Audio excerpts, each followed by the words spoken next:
mar en México no solo es turismo, playas de moda y hotelazos con todo incluido. El mar en México también es esto. Pueblos que alguna vez tuvieron vida junto al agua y que hoy son muros de cal desconchada frente al oleaje.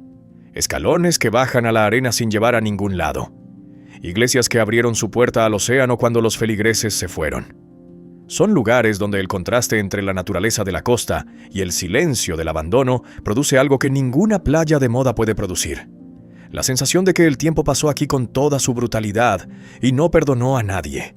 Hoy este viejo te los lleva uno por uno. Venga, suscríbete que te lo cuento todito. Número 11. La antigua colonia Díaz Ordaz, Costa del Golfo, Tamaulipas. En la costa norte del Golfo de México, en el municipio de Matamoros del estado de Tamaulipas, existe una franja de tierra baja entre el mar y la Laguna Madre, donde en los años 70 del siglo XX el gobierno federal intentó establecer un asentamiento de pescadores que aprovecharan los recursos de la zona con la organización y la infraestructura que un proyecto gubernamental planificado podía ofrecer. El resultado fue la colonia Díaz Ordaz, un conjunto de casas de bloc y lámina construidas en un terreno que los ingenieros de la época consideraron apto para el asentamiento permanente y que la naturaleza consideró otra cosa muy diferente. El problema fundamental de la colonia Díaz Ordaz era el que tiene cualquier construcción en las llanuras costeras bajas del norte del Golfo de México. La vulnerabilidad ante los huracanes que el Golfo genera, con una regularidad que los documentos del Servicio Meteorológico Nacional registran con la frialdad de quien lleva décadas contando lo mismo. Las construcciones del proyecto gubernamental no estaban diseñadas para resistir los vientos de categoría 3 o 4, que en la zona se presentan estadísticamente cada cierto número de años, con la puntualidad de quien cumple una cita que nadie quiere, pero que siempre llega. El huracán que terminó definitivamente con la colonia llegó en los años 90 con la intensidad suficiente para dejar claro que la discusión sobre si el asentamiento era o no viable en ese punto de la costa no admitía más argumento que el de la física. Las familias que habían aguantado los ciclos de daño y reconstrucción que los años anteriores habían impuesto tomaron la decisión que la lógica llevaba tiempo exigiendo. Se fueron a Matamoros, a otras comunidades del municipio o simplemente al norte con los parientes que ya habían cruzado antes. El gobierno federal no reconstruyó. Las casas que la tormenta no derrumbó completamente quedaron en pie con el aspecto característico de los lugares que el viento del Golfo trabaja durante años. Los techos de lámina volados, los muros de bloc descarnados por la sal y la humedad, y la vegetación costera volviendo a ocupar los solares con la velocidad que solo los climas tropicales permiten. Lo que queda hoy de la colonia Díaz Ordaz son las bases de las casas y algunos tramos de muros que el tiempo y los huracanes posteriores han ido reduciendo a formas cada vez más abstractas. El acceso es posible por caminos de tierra que en temporada de lluvias son fangosos y que el resto del año son polvorientos. Y los pescadores de la zona pasan a veces por ahí en sus recorridos sin detenerse más que lo necesario para verificar que los aparejos que guardan en las estructuras que todavía tienen techo no hayan sido llevados por algún viento nocturno. Número 10. El Mineral de San Antonio y el Triunfo, Baja California Sur. Y San Antonio y el Triunfo son dos pueblos del municipio de La Paz en Baja California Sur que en el siglo XIX fueron centros mineros de considerable importancia en el contexto de la economía de la península. Con minas de plata y oro que en sus mejores momentos producían cantidades que justificaban la construcción de infraestructura permanente en un territorio que sin el mineral hubiera permanecido tan despoblado como el desierto sudcaliforniano siempre fue. Menciono los dos en la misma entrada porque su historia es paralela y porque su condición actual, de pueblos casi fantasma en las estribaciones de la sierra que baja hacia la costa del Mar de Cortés, también lo es. El Triunfo fue en su momento el pueblo más poblado de Baja California Sur, con una cantidad estimada de 10,000 a 12,000 habitantes durante el pico de actividad minera en las últimas décadas del siglo XIX. Una cifra que en el contexto de la península era extraordinaria y que explica por qué el pueblo llegó a tener telégrama, oficina de correos, escuela, teatro y una chimenea de fundición que todavía se mantiene en pie como el único elemento realmente imponente del paisaje actual. La chimenea tiene más de 20 metros de altura. Está construida en ladrillo rojo y domina el paisaje del pueblo con la autoridad de los objetos que fueron construidos para durar y que han cumplido su promesa sin que nadie los cuide. La cercanía de ambos pueblos con la bahía de La Paz, a menos de 50 kilómetros en línea recta, no hacía que el mineral extraído se transportara en mulas y carretas hasta los puertos de embarque de la costa del Mar de Cortés, lo cual convertía ese corredor entre la sierra y el mar en una ruta comercial de cierta actividad durante los años de bonanza. Cuando el mineral se agotó, a principios del siglo XX, y los trabajadores y comerciantes se fueron en desbandada hacia La Paz y hacia el otro lado del Golfo, ese corredor quedó vacío con la velocidad que solo la economía minera puede producir cuando se termina lo que la sostenía.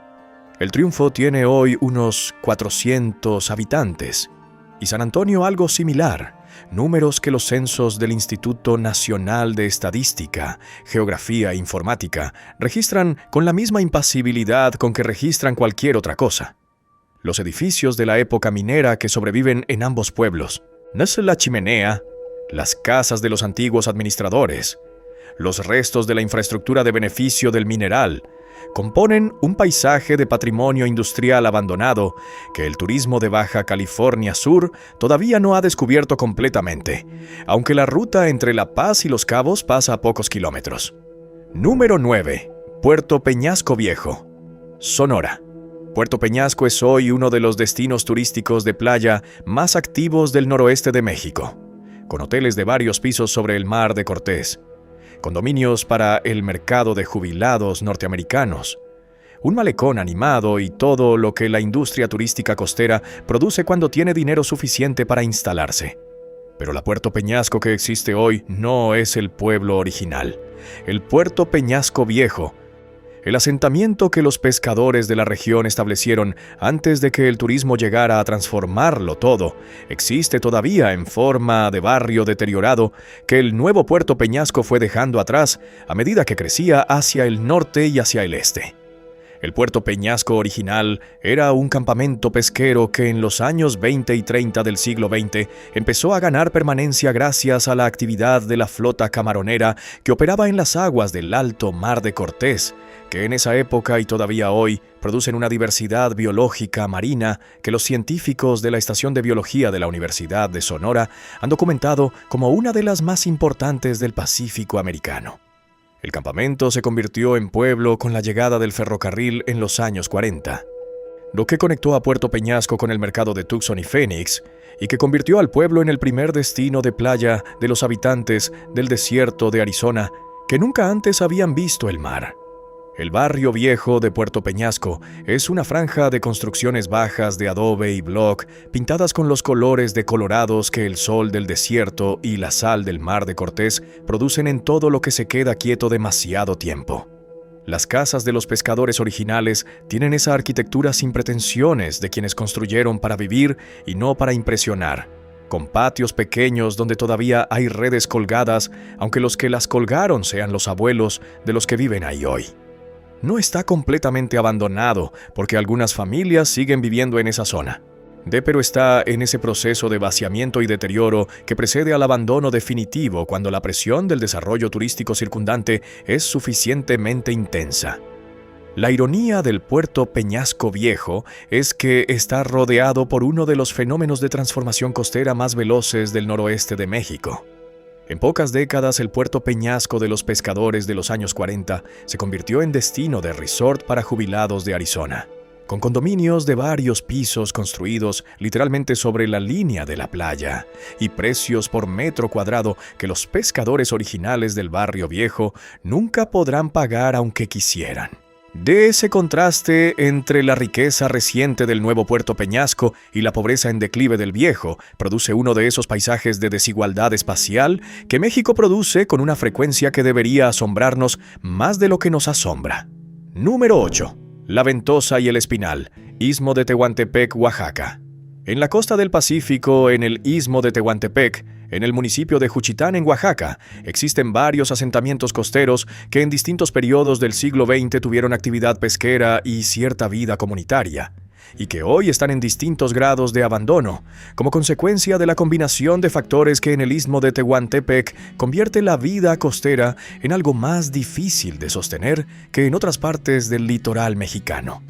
El factor dominante en la ventosa y en toda la franja costera del istmo es el viento. El istmo de Tehuantepec es el punto del territorio mexicano donde la distancia entre el Golfo de México y el Pacífico es menor. Y esa estrechez geográfica convierte al corredor en un conducto por donde el aire frío del norte entra con una violencia que en los meses de mayor intensidad, principalmente entre octubre y febrero, produce vientos que los registros meteorológicos de la Comisión Federal de Electricidad, que instaló en la zona los parques eólicos más grandes de México, precisamente porque el viento es tan constante e intenso, documentan en promedio de 50 kilómetros por hora con picos que regularmente superan los 100.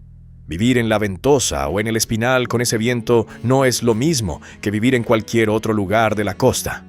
Los tehuanos, que son los habitantes de la región con siglos de adaptación a ese clima, lo describen con la naturalidad de quien ha incorporado una condición extrema como parte de la normalidad cotidiana. Pero los asentamientos más pequeños de esa costa, los que no tenían la masa crítica de población ni la inercia histórica de las comunidades más grandes, no aguantaron la combinación de viento, aislamiento y falta de servicios que los años fueron acumulando. Las estructuras de los pescadores que se fueron quedaron expuestas al tehuano, que es como se llama localmente al viento del norte del istmo. Y el tehuano hizo en pocas décadas lo que el tiempo hace en siglos en climas más clementes. Lo que queda de los asentamientos abandonados de esa costa es difícil de separar visualmente de los parques eólicos que los rodean y que con sus cientos de aerogeneradores de varios metros de diámetro transformaron completamente el paisaje del istmo en los años 2000. Es uno de esos casos donde el abandono humano y la infraestructura industrial más moderna del país comparten el mismo espacio sin que ninguno de los dos le preste demasiada atención al otro. Número 7. La Barra de Potosí, Guerrero. La Barra de Potosí es un lugar que los viajeros que recorren la costa de Guerrero entre Zihuatanejo y Petatlán conocen principalmente por su laguna de agua quieta bordeada de manglares y cocoteros y por los pescadores que llevan a los turistas a recorridos en lancha. Pero junto a esa postal que el turismo ha adoptado como imagen del lugar, existe una parte de la barra que el desarrollo turístico dejó atrás. Los restos del asentamiento original de pescadores que existió antes de que el turismo descubriera el lugar y que la transformación del entorno fue desplazando de manera gradual hasta reducirlo a lo que hoy es. Los pescadores que establecieron el asentamiento original en la Barra de Potosí lo hicieron en la lengua de tierra que separa la laguna del océano, en una ubicación que tiene sentido para quien vive del mar, acceso directo al Pacífico para la faena, acceso a la laguna para los aparejos y las embarcaciones pequeñas, y la protección relativa que la barrera natural entre los dos cuerpos de agua ofrece ante el oleaje y los vientos del Pacífico. Lo que esa ubicación no ofrece es estabilidad. La barra de arena sobre la que se construyó el asentamiento es una formación geológica dinámica que los ciclos de tormenta y calma del Pacífico van modificando constantemente, erosionando en unos puntos y depositando en otros con una indiferencia que no distingue entre el sustrato natural y las construcciones que los hombres pusieron encima. Las casas del asentamiento original que todavía quedan en pie son estructuras de madera y palma en distintos grados de deterioro, algunas de ellas ocupadas de manera estacional por familias que regresan para la temporada de pesca y las vacían el resto del año, y otras directamente abandonadas con el aspecto que tienen las construcciones de materiales orgánicos que el Pacífico húmedo trabaja sin parar. La madera ennegrecida por la humedad y el tiempo, de los techos de palma deshilachados y parcialmente desprendidos, los pilos o apoyos elevados sobre el suelo podridos en la parte que tiene contacto con la arena salada. El océano no distingue entre un árbol y una casa. Ambos son materia orgánica que el ciclo de la costa va procesando con la misma eficiencia. La laguna de la Barra de Potosí está dentro de la Zona Federal Marítimo Terrestre que la Secretaría de Medio Ambiente y Recursos Naturales administra, lo cual le da a los restos del asentamiento original una protección legal nominal, pero no un plan de conservación activo. Los investigadores del Centro Mexicano de Derecho Ambiental han señalado en distintos informes que la zona de manglar que rodea la laguna es de alto valor ecológico por su función como área de reproducción de especies marinas de importancia comercial. No sí que el estado de las estructuras abandonadas que quedan en la barra representa tanto un riesgo de contaminación como una oportunidad de documentación histórica que nadie ha aprovechado todavía de manera sistemática. Número 6. Los restos de la Manzanilla, Jalisco. La Manzanilla es un nombre que aparece en la costa de Jalisco en el municipio de La Huerta y que hoy designa principalmente un pequeño pueblo pesquero con cierto turismo de mochileros y surfistas que valoran la tranquilidad relativa del lugar. Pero la Manzanilla de hoy no es la misma que existía antes de octubre de 1995. Cuando el huracán Opal pasó por la costa y produjo un oleaje de marea de tormenta que entró varios metros tierra adentro y destruyó la mayor parte de las construcciones del frente de playa con una eficiencia que los habitantes del lugar todavía describen con el detalle de quien no ha podido olvidar algo, aunque hayan pasado décadas. El frente marino de la Manzanilla de antes del 95 era diferente al actual. Había más casas directamente sobre la playa, más servicios para los pescadores y sus familias, más permanencia en la zona que la geografía costera siempre mantiene en tensión entre el atractivo de estar cerca del agua y el riesgo de estar demasiado cerca del agua cuando el Pacífico tropical decide que ya es suficiente tranquilidad.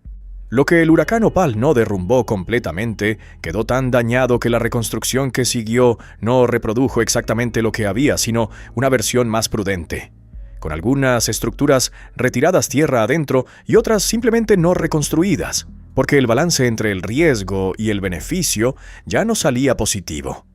Los restos de las construcciones que no fueron reconstruidas después de 1995 están todavía visibles en algunos puntos del frente de playa de la Manzanilla, cubiertos parcialmente por la vegetación costera que en los años siguientes al abandono colonizó los espacios dejados libres con la velocidad que la humedad y el clima tropical permiten.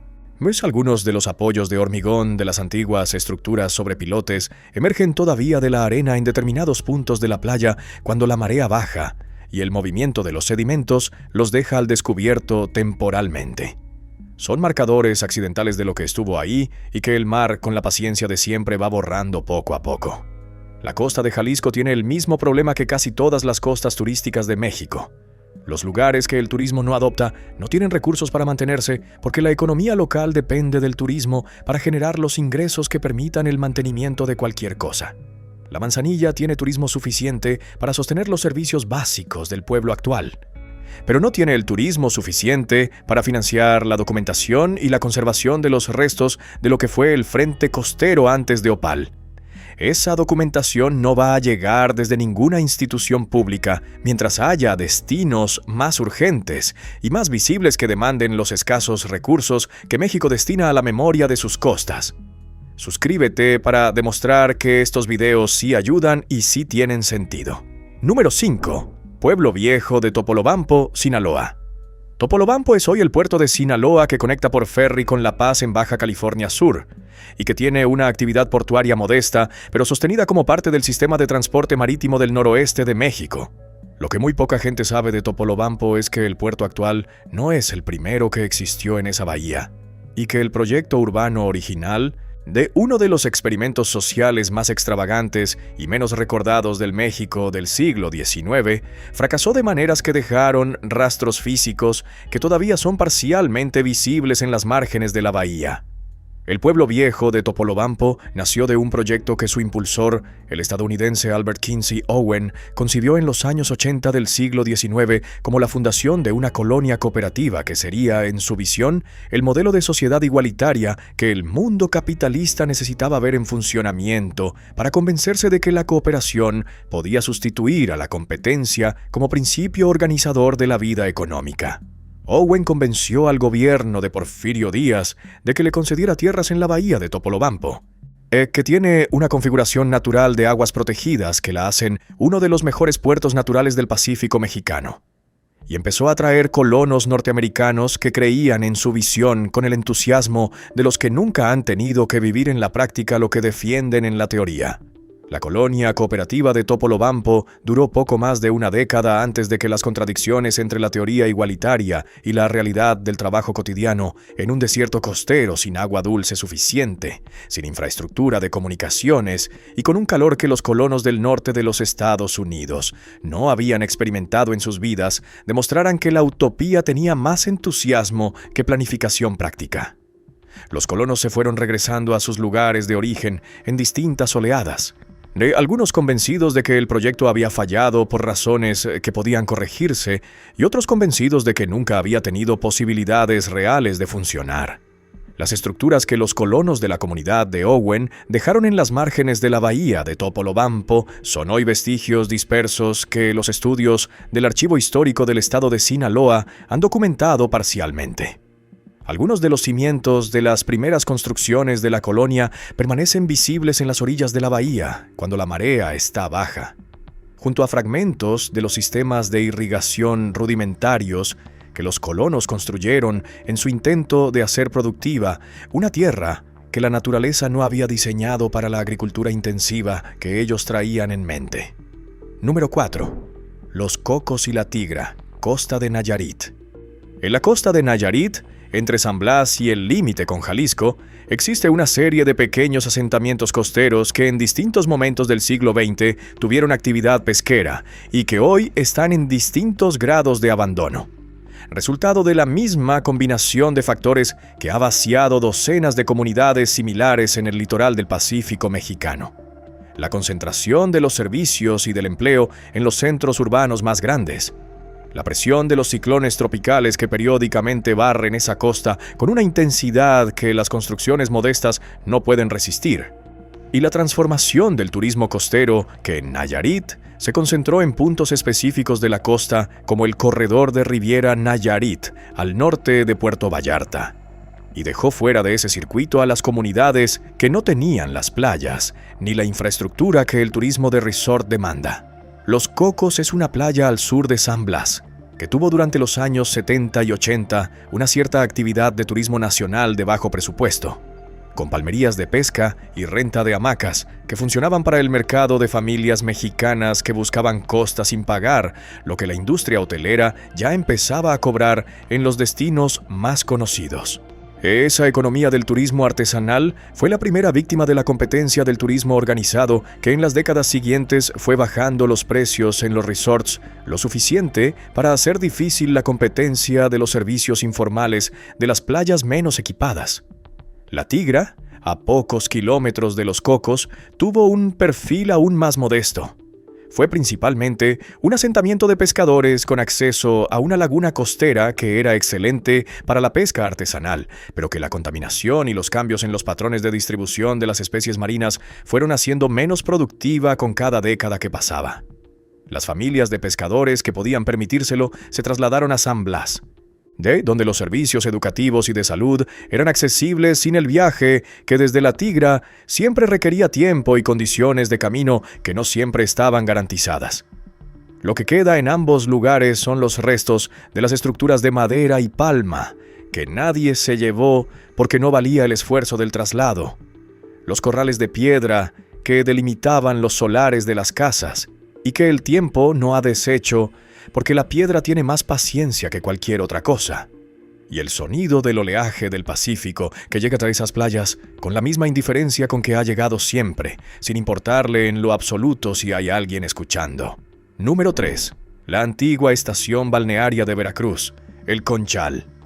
En el municipio de Actopan, en Veracruz, a unos 40 kilómetros al norte de la ciudad portuaria, existe una franja costera llamada El Conchal, donde a principios del siglo XX se intentó desarrollar un balneario de verano para las familias acomodadas de Veracruz, ciudad y del altiplano, que llegaban al estado en temporada calurosa, buscando el fresco relativo que la brisa del Golfo podía ofrecer antes de que los aires acondicionados hicieran irrelevante la migración estacional por motivos de temperatura.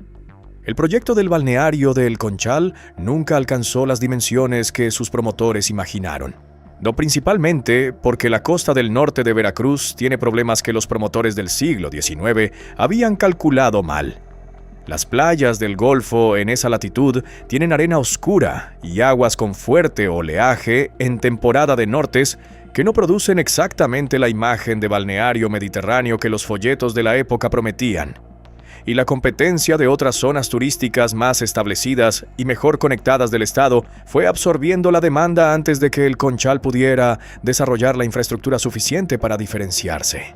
Lo que quedó en el Conchal después del fracaso del proyecto balneario son los restos de algunas de las casas de veraneo que las familias más entusiastas del proyecto sí construyeron antes de darse cuenta de que la inversión no iba a generar el retorno esperado. Esas casas, de una arquitectura que combina elementos del porfirismo tardío con la practicidad que el clima del Golfo impone, tienen fachadas que en su momento tuvieron la elegancia discreta de las residencias de veraneo de las familias con dinero suficiente para tener una segunda propiedad, y que hoy tienen el aspecto que 50 o 70 años de abandono producen en la madera y el estuco cuando el Golfo de México las trabaja con la humedad y la sal que son su firma permanente. El acceso al área de El Conchal es libre por tratarse de zona costera federal, y los restos de las antiguas casas de veraneo son visitables aunque con la precaución que cualquier estructura deteriorada exige. El Instituto Nacional de Antropología e Historia tiene algunos de esos inmuebles en su catálogo de patrimonio histórico, pero sin los recursos necesarios para intervenir en su conservación de manera sistemática. Los nortes del Golfo, que son los frentes fríos del norte que barren la costa veracruzana entre octubre y marzo, con vientos que pueden superar los 100 km por hora y oleaje de varios metros, han sido los principales agentes del deterioro de las estructuras de El Conchal en las últimas décadas. Cada temporada de nortes lleva consigo la posibilidad de que algún muro más ceda, alguna ventana más pierda sus marcos, algún tramo de cubierta más se vuelva arena. Los habitantes de las comunidades cercanas conocen las ruinas como puntos del paisaje que llevan toda la vida viendo, pero que no les generan ninguna curiosidad particular, porque el Golfo siempre ha destruido cosas y siempre las seguirá destruyendo con la misma indiferencia. Número 2. Puerto Madero Viejo, Chiapas. Puerto Madero es el principal puerto de Chiapas y tiene una actividad comercial y pesquera que lo convierte en el centro de la economía costera del estado. Pero la Puerto Madero que opera hoy, con sus instalaciones portuarias modernas y sus barrios de pescadores activos, no está donde estuvo el primer asentamiento costero de la zona. El Puerto Madero Viejo, más que los habitantes locales de mayor edad recuerdan como el lugar donde sus familias vivieron antes de los traslados que las distintas intervenciones de infraestructura portuaria fueron produciendo a lo largo del siglo XX, es hoy una franja de costa con construcciones deterioradas que el avance de los manglares y el trabajo del Pacífico Sur van borrando con la eficiencia que la naturaleza costera aplica a todo lo que los hombres dejan sin cuidado. La costa de Chiapas es de las menos exploradas turísticamente de todo el litoral mexicano del Pacífico, en parte por el calor extremo que en esa latitud hace la visita entre mayo y octubre, algo que requiere determinación, y en parte por la ausencia de una infraestructura turística que haya decidido apostar por ese territorio con la intensidad con que el turismo apostó por Cancún, Los Cabos o Puerto Vallarta. Esa ausencia de turismo ha preservado aspectos de la costa chiapaneca que en otros estados ya fueron borrados por el desarrollo, pero también ha dejado sin recursos a los asentamientos menores que sin turismo ni actividad económica suficiente no tenían razón para seguir siendo. El Puerto Madero Viejo tiene hoy muros de las antiguas viviendas de pescadores en distintos estados de deterioro, con la vegetación del manglar avanzando desde el lado de la laguna y el oleaje del Pacífico, trabajando desde el lado del mar en un movimiento de tenaza que tiene todo el tiempo del mundo para terminar su tarea. Los pescadores que trabajan en el Puerto Madero actual conocen el lugar como referencia de historia local, pero no tienen ninguna razón práctica para visitarlo regularmente. Los investigadores de la Comisión Nacional para el Conocimiento y Uso de la Biodiversidad han registrado la zona como área de humedales costeros de importancia ecológica, lo cual le da una protección nominal, pero no detiene el proceso de deterioro de las estructuras que los hombres dejaron atrás. Número 1. Playa Bagdad, Tamaulipas. Para el primer lugar de esta lista, este viejo eligió el pueblo fantasma costero más cinematográfico de México, el que tiene la historia más densa, la ubicación más improbable y el contraste más dramático entre lo que fue y lo que es hoy. Playa Bagdad está en la desembocadura del río Bravo, en el Golfo de México, en el municipio de Matamoros, en el punto exacto donde la frontera entre México y los Estados Unidos llega al mar. Es el fin del mundo en el sentido más literal. El extremo de la frontera terrestre más larga que México tiene con cualquier país. El punto donde esa línea que recorre miles de kilómetros desde Tijuana hasta aquí desaparece debajo de las aguas del Golfo. Playa Bagdad no siempre fue el lugar desolado que es hoy.